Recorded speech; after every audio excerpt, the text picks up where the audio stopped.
जायकवाडी धरणाच्या 27 दरवाजांमधून 94,000 क्युसेकनं विसर्ग सुरू आहे। गोदावरी नदीला त्यामुळे मोठा पूर आलाय। त्यामुळे गोदाकाठी असलेल्या गावांना सतर्कतेचा इशारा दिलाय। सावध राहण्याचे प्रशासनानं आवाहन केलंय। जायकवाडी धरण परिसरातून आढावा घेतलाय आमचे प्रतिनिधी विजय चिडे यांनी। पाहूयात।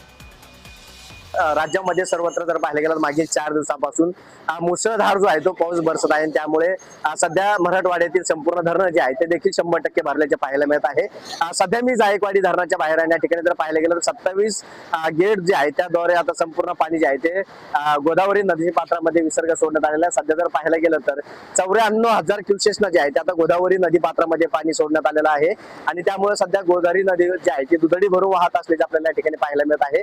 आपत्कालीन जे 9 दरवाजे आहेत ते देखील या ठिकाणचे उघडण्यात आलेले आहेत। सकाळपासून जर पाहायला गेलं तर 99,000 आणि त्यानंतर आता विसर्ग जो आहे तो 4,000 कमी करण्यात आलेला आहे।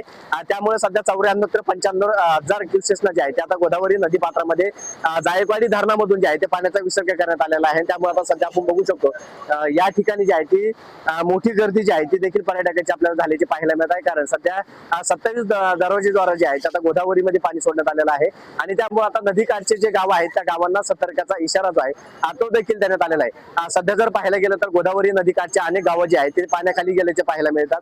त्यामुळे गोदावरीच्या शेजारचे जी शेती आहे त्या शेतीला देखील मोठं नुकसान जे आहे ते देखील आपल्याला झाल्याचं पाहायला मिळतं आणि त्यामुळे आता सध्या पाण्याची आवक जी आहे ती देखील जायकवाडी धरणामध्ये मोठ्या प्रमाणात आहे आणि आता गोदाकाठच्या गावांना सतर्कतेचा इशारा जो आहे तो देखील देण्यात आलेला आहे। जायकवाडी धरणाहून विजय चिडे, जय महाराष्ट्र।